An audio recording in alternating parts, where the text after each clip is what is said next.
The return slot stood open when Tamsin came back for Leonard's folder. It should have been bolted at 6 when she left to collect her daughter from the school gate.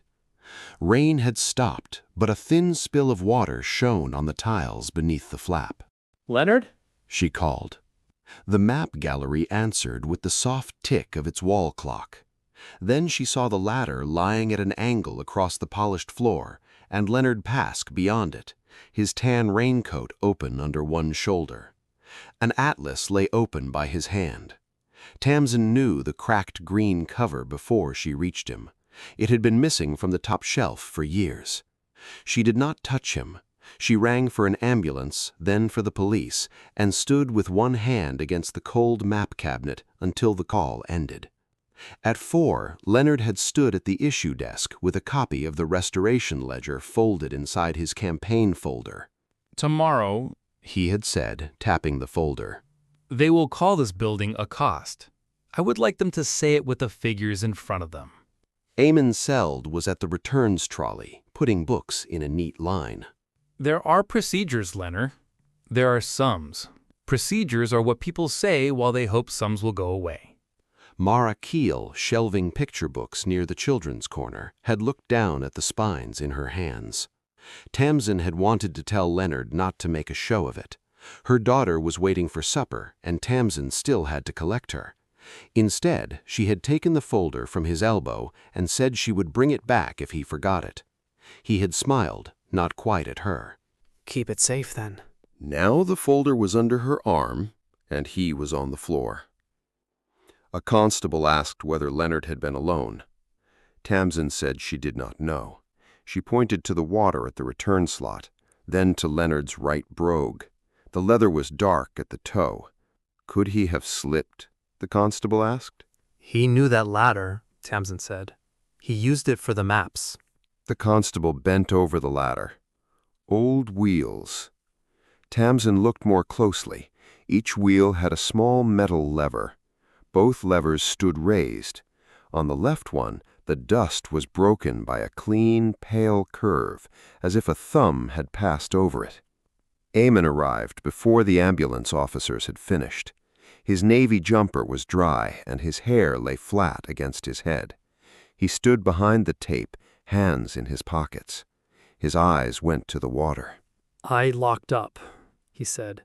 "Mara left first. Leonard said he might return for the atlas, so I left the side door on the latch. I checked the slot. It is open," Tamsin said. His eyes went to the water.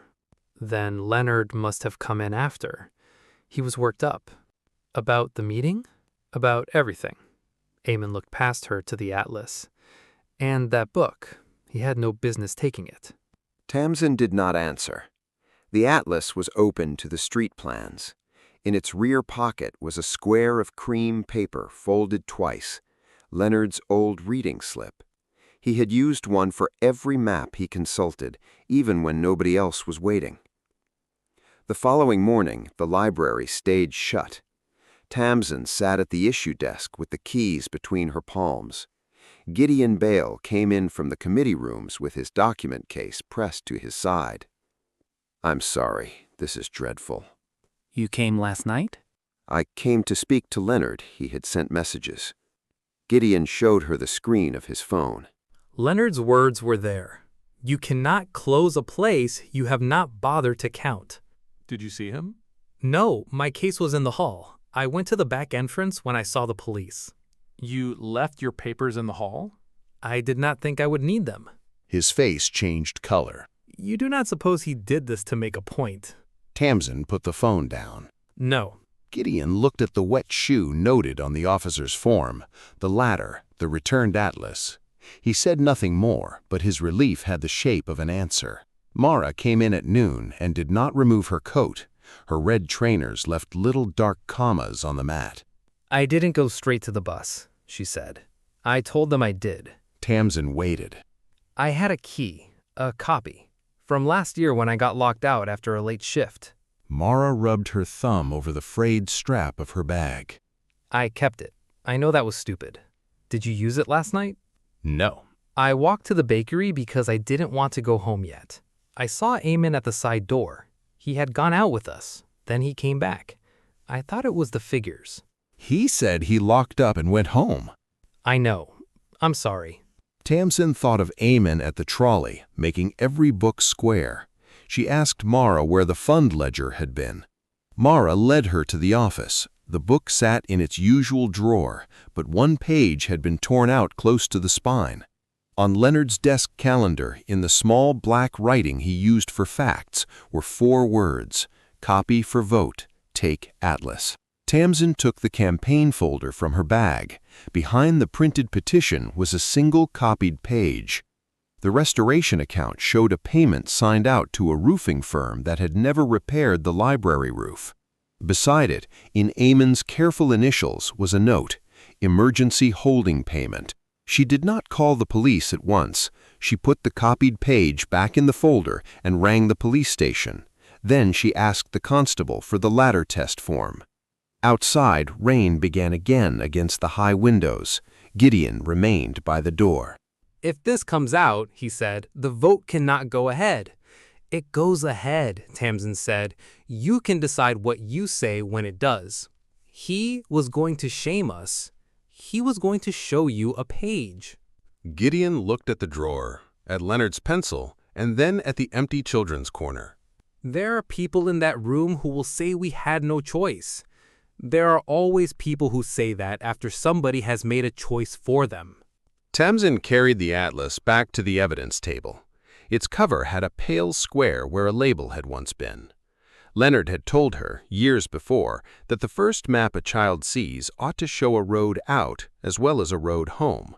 She had laughed at him then. She set the ladder test form beside the atlas. The wet shoe, the open slot, Eamon's late return, the missing page, each made a different story possible. The 2 raised levers made none of them settle. Before she asked anyone to touch that ladder, she needed to know which story she was asking them to live with.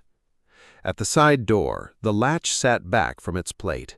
Tamsin pressed it shut and heard the small, definite click.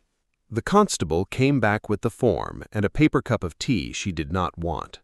He said the officer in charge would need a statement from Mara and another from Gideon. Tamsin wrote their names on the reverse of the form, then wrote Eamon's. She crossed nothing out. Mara stood in the children's corner, looking at the little chairs pushed under their table. If he left that door for Leonard, doesn't that mean it was an accident? Leonard chose to come in. It means he could come in, Tamsin said. And the wet shoe? It means he had been in the rain. Mara rubbed at a mark on the table with her sleeve. I keep thinking I should have stayed. If you had stayed, you would have been in the way of whatever happened. That's not better. No. Tamsin folded the form once and put it under the folder. But it is not your fault. Gideon heard that. You are treating a man's death as a question of arrangements, he said. I am treating it as a question that needs an answer. He picked up his document case and put it down again. Eamon has been at this branch for 11 years. He is not a violent man. Neither is a ladder, Tamsin said, until someone decides where to leave it. The sentence surprised her as soon as she had said it. She looked through the map gallery doorway. The ladder stood under the high shelf, straightened by the officers. The atlas lay under clear plastic on the table. Nothing in the room had changed shape. Only the stories people put around it kept changing. When Mara left to give her statement, Tamsin took Leonard's pencil from the drawer. 3 blunt points, each sharpened with the same small knife. She remembered him marking the places where old boundaries had moved, never the places where they had stayed. She put the pencil beside the copied page and waited for the police officer who would decide whether the ladder could be tested.